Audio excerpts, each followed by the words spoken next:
I was gonna go to Costco, but God put something on my heart, so I gotta be obedient. So strap in. We finna get going a little bit. So I want to pose a question to you today. First, I want to give all honor and glory to God for being ahead of my life, and I just want to thank Him for blessing me with being able to be obedient, to be used to deliver a message or to show you my mess, and hopefully you can get a message from this. So I want to pose a question to you today.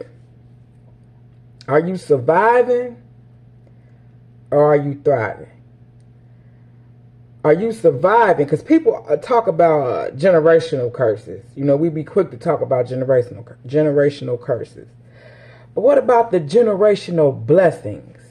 So with the generational curses, I think of that and I think about just trying to survive. But with the generational blessings, I think about that and think about thriving. Like, are you surviving? Are you thriving? Are you basking in or claiming a generational curse? Are you claiming a generational blessing? I'm here to tell you, I'm going to claim a generational blessing. Yeah, there's some generational curses that have been in my family, but there's also been some blessings. And just like I talk about, quit looking at what's wrong with you and look at what's right. Quit leaning into your weaknesses or looking at your weaknesses, but lean into your strength. So there's been a lot of generational curses in my family. Alcoholism, drug abuse, adultery. I mean, you name it. But there's also been some blessings, resilience, tenacity, God-fearing, you know, able to just be a comeback, a success story. Heroes, sheroes, pastors, people of God. Most importantly, let's talk about the who. So I keep going. And who are you? So are you a person that's going to talk to people about your generational curses? Oh, my family was just, everybody had diabetes. Everybody had high blood pressure. Or are you going to talk about your generational blessings? Because I don't know about y'all, but I'm a child of the Most High King. And if you're a child of the King, then there's some blessings, generational blessings that go all the way back you don't even know about. And as always, whatever you focus on, you're going to bring more of. So if you keep focusing on your generational curses, I think you're going to keep bringing those in. But if you start focusing on your generational blessings, you're going to bring those in as well.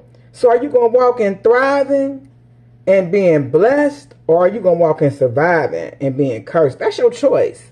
Because it's up to you about the words that you speak out your mouth. And I bring that up because the way that you speak and think about yourself is going to help you determine what type of deposit or withdrawal you making into that health account. Because I'm going to keep coming back to that health account, because that's important to me. What are you putting into your health account? What are you taking out? Well, how are you showing up? Who you showing up as? You know, where you making these deposits? Are you making these deposits right where you are? Or do you feel like you need all these different things to make these deposits? Where is your mindset at when you making these deposits? Like, what are you thinking? How are you thinking? Like, all those things are important, but I don't feel like we think about those things because we just look at the lack. So I'm gonna bring I was watching the old movie, The Last Dragon, with Bruce Leroy and Show Enough. You know, one of Barry Gordy films, I believe, that was back in the 80s. And Bruce Leroy was going all around and he was looking for the master. You know, he had this little medallion. He was going all around looking for the master. You know, and he wanted to get that glow. They said when you find the master and you get to the final level, you get that glow. And he kept going everywhere looking for the master. He even changed who he was. He tried to be somebody else for a minute in one part of the movie to get into this place where he thought the master was. But only to get there and see it wasn't a master.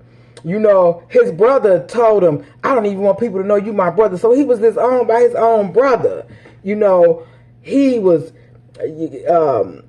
hunted, so to speak, by Show Enough, because Show Enough wanted to fight him, but Bruce Leroy didn't want to fight. He just wanted to be. He just wanted to find the master and get the glow. And I feel like we all looking for the master. We looking for that magic pill that one thing that's gonna make it all click. They're gonna come out with a product that I'm gonna be able to take to just make me not want to eat, or to get my health and wellness in the way it should be. And instead of facing it head on, like Bruce Leroy didn't face Show Enough head on, he kept running. He was like, I don't want to fight him, because he thought he didn't have to, and Show Enough to me represents that thing that is that part of us that we need to face and overcome, and we don't want to. We keep running from it. That the bully, that part of us that tries to bully and take over everything. And for me, that bully was my appetite. I couldn't get control of it, but instead of facing it head on, I kept running from it, because I'm looking for the master. I'm looking for the master pill. I'm looking for something that's going to work, that's going to be easy for me, because I ain't want to face that Show Enough. It's not that Bruce Leroy was afraid of Show Enough, but he just felt like Show Enough wasn't worth his time, because he was looking for the master. He was trying to find the glow. The moral of the story and the moral of the movie was that it wasn't no special master.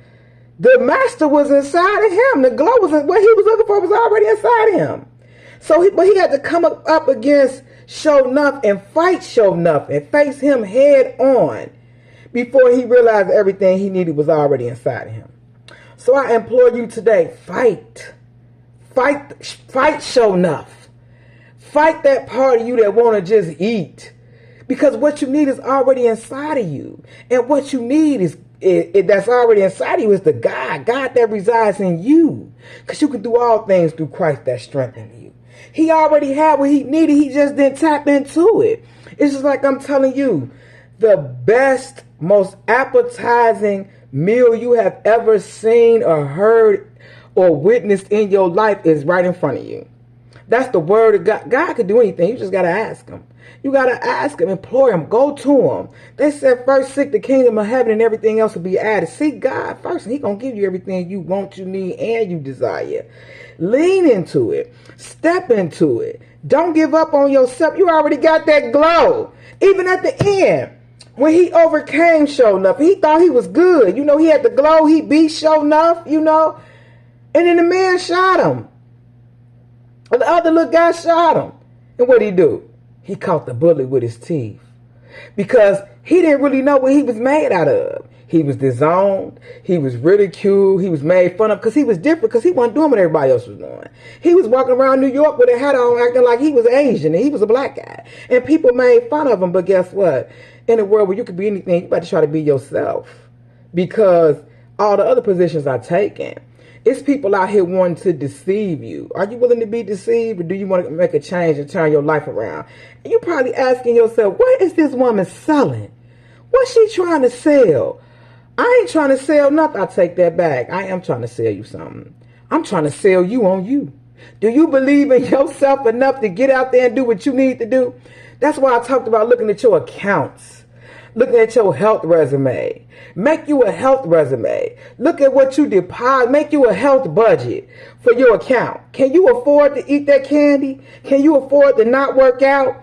What can you afford to do and not to do? It's time to get real with yourself. That's why it's called Real Talk with Sherillium. It's time to make a real change. It's time to really show up for yourself. Are you surviving in generational curses, or are you thriving in generational blessings? I'm telling y'all, I'm here right now because of prayers my grandmother prayed before I even got here. I'm in the overflow. Somebody stood in the gap and prayed for me. And I'm going to tell you, stand in the gap and pray for yourself. Show up for you daily. Take that time to dive in deep into what you really need. Sometimes you got to let some people and some things go. You got to give to get. The Bible said we ought to be a living sacrifice. Are you being a living sacrifice right now? Because that's the one thing we don't want to do. We don't want to give nothing up. Sometimes I feel like we want to be deceived. So I'm going to give you another little parable or scenario. Say you looking to buy a vehicle, and somebody tell you they got a vehicle for sale. It don't got very many miles on it. You asking them, what kind of vehicle? They say, oh, it's a vehicle that my daughter used. It's only a two-seater, only seat two people.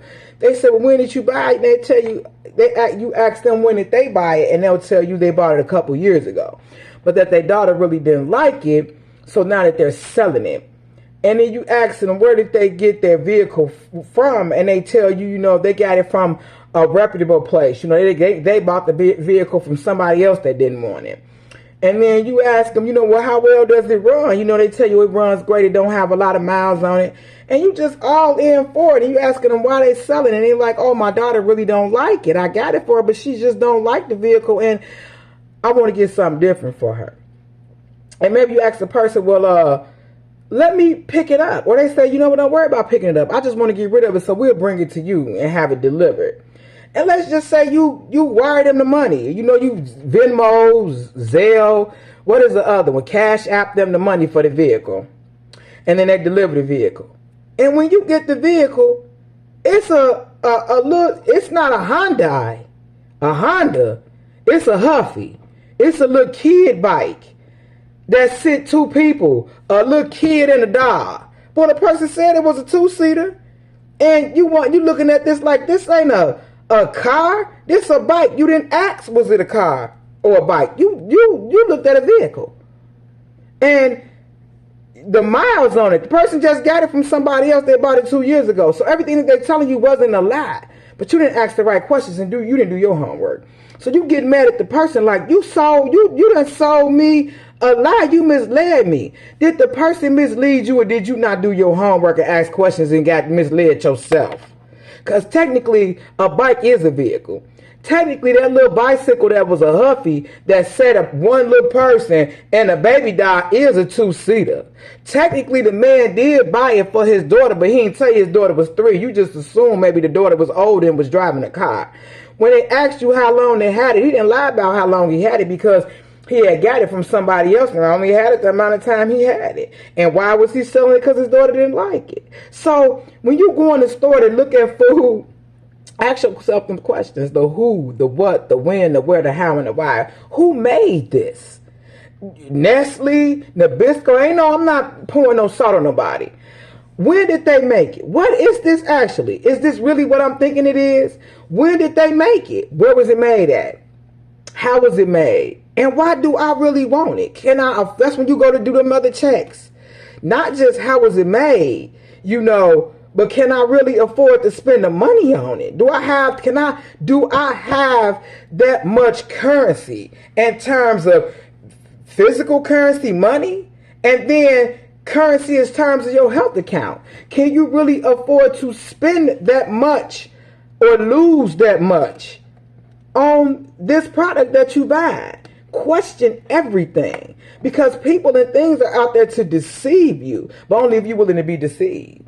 Do your due diligence. Be informed about what you're going to put in your body. I don't care what it is, what you watching, what you doing, how you going to react to things. Have a plan. So this is the weekend. I call this Fresh Fruit Friday. I got my fruit sitting right there waiting to be had. And I know everything about my stuff is all over the place, but that's okay. I got my fruit ready to sit there to eat because I'm in Fresh Fruit Friday. So I implore you, when you're going into Fresh Fruit Friday, not just look, because some people do Fish Fry Friday, but we're going to do Fresh Fruit Friday. So as you lean into your fresh fruits and your clean eating, ask yourself, can you afford to go back to eating the things that your body ain't liking because your body telling you, but you may want it? I'm going to go back again to those accounts. Are you continuing to write a check with your mouth that your butt can't cash? Like, are you going into the weekend being fueled by fresh fruits and vegetables? Or are you going into the weekend being fueled by other things that really is not going to fuel you but take away? When you start eating some of that stuff, it work on your mind as well. And I'm not here to big me, little you. Because I'm right here with you. That's why I say we navigating this. We together going through this because I'm in it. For how long? For life. Because we got to grow. Anything that's growing, anything that's not growing and changing is dead. If you ain't growing and changing, you dead. And God said be a living sacrifice. So what are you going to do? You're going to be a living sacrifice, or you're going to lay down and die. That's your choice. Get prepared. Get ready. Because we coming out the gate swinging. Like I said, we finna fight this thing. We're going to have a plan. We're going to get some tools. I just gave you a little tool. Ask them questions. If you got to write down on a piece of paper, the who, what, when, the where, and the how. Write that down before you go in the store buying stuff. Make you a grocery list and stick to that list. Make you a meal plan and make it eat. If you eating fresh fruits and vegetables, you ain't got to wash no dishes. Look, that's how I'm looking at it. Like, I ain't washing no dishes because I'm just eating fresh fruits and vegetables. You know, do some things that's going to work for you. So I also do some intermittent fasting and some 24-hour, 48-hour fast. But we'll get into that a little bit later. This is just some more food for thought. Like, are you surviving in generational curses, or are you thriving in generational blessings? That's up to you. And I'm going to give you one more little nugget before I leave. So no matter where you are on your journey, you could be right now where you feel like, I'm trying, Sherillian, but I ain't moving. I ain't going nowhere. So I'm going to ask you the who again. Who are you? Let's just say you in traffic. My name's Sherillian, and that's who I am, right? I'm leaving work. Let's just say I'm Sherillian and I'm leaving work. Well, I'm Sherillian, and that's where the what come in. What are you doing? I'm leaving work. You know, when are you leaving work? I'm leaving work when work is over with and work is done. And where are you going? I'm going home. How am I getting home? I'm getting home in my car.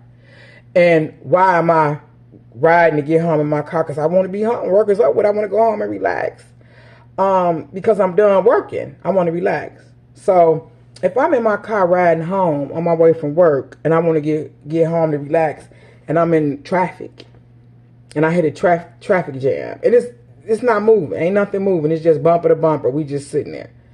Am I going to get out of my car and just leave my car right there? No, I'm not. What am I going to do? I'm going to sit in traffic and I'm going to ride that traffic out till I get home because I want to get home, right, no matter how long it take me. I done been getting home and trying to get home in a snowstorm and it took me forever to get home. A couple hours and the job was 40 minutes away. But I still was in it. I actually, funny thing, I had Taco Bell in the seat. I had the seat warm on to keep the Taco Bell warm. And my daughter kept calling me, Mama, where you at? I'm like, I'm in the snowstorm and I can only go so fast because it's snowing. And y'all, I wasn't worried about that snow. I was worried about it, but I wanted to get home before my Taco Bell got too cold. That's why I had the seat warm on it. But I'm going to ask you in your health and wellness journey. If you're on your health and wellness journey and you get to a place where you feel like you ain't moving, that's okay. Just like if you was in traffic, you wouldn't get out that car. Stay in your vehicle, which is your body. Stick to your plan to keep going where you said you was going to go. You said you was going home. In this journey, we going toward health. So stay in it until you get to health, till you get to feeling better. Don't just get out and leave. Don't give up. If you got out and left your car, people would think you crazy because guess what? You're going to need your car again. So why would you get out and get off track with your health and wellness journey? Because you're going to need yourself again. And you're going to need yourself to be in the best possible shape and condition you can be in to get to where you need to be. Right? That's my little food for thought. You know, I'm going to keep cranking them out. I know this is it. This is me. This is my real kitchen. I got my stuff sitting there, my fruit. I need to clean my dry erase, whatever. I ain't going to even point out my flaws because guess what? That's perfect. Because guess what? It's all about perspective. I don't care all the flaws you see. Some people out there, by the grace of God, looking to get a house. So at the weight that you at, thank you, Father. The weight that you at right now, somebody else's goal weight. It's about perspective. You ain't got to wait till you lose a certain amount of weight. You can live right now where you at, be happy right where you at. Because you ain't promised nothing else. So I'm asking you, you surviving in generational curses, or are you thriving in generational blessings? That's up to you. How you spending and what your budget looking like for your health account. Check in with yourself. Drink you some water today. I challenge y'all to drink, 65 ounces of water. Drink you some water. Dive into you some fresh fruit. Get out there this weekend and don't lay up and watch football. Get out there and get you a walk in. Go walk your dog. Go walking with your kids. Go walking with your grandkids. Go walking with your friend. Walk and get on the phone with your friend. Walk and listen to my video. But get out there and do something for yourself. All right, I'm done. I love y'all. I'm probably still going to go to Costco, but I got to put the whole armor of God on. Nothing against Costco because I love Costco, but I gotta walk past that chicken. That's what I told y'all. I'm in it too. I got to navigate. What's my game plan? I wrote a few notes down for the video, but I got my little list. I gotta give me some green tea and some apples. You know, keep on going. Keep striving. Don't give up on God, because God ain't gave up on you. And keep on this journey to health and wellness. All right, I'm out of here. I might go live tonight. I don't know. We'll see. I'm still learning about all this stuff, but I'm going to keep cranking them out there as best I can. I love you guys. Stay blessed. And remember, this is Real Talk with Sherillium, and it's never too late to do a whole 360 with your health. Real Health 360. Okay, bye.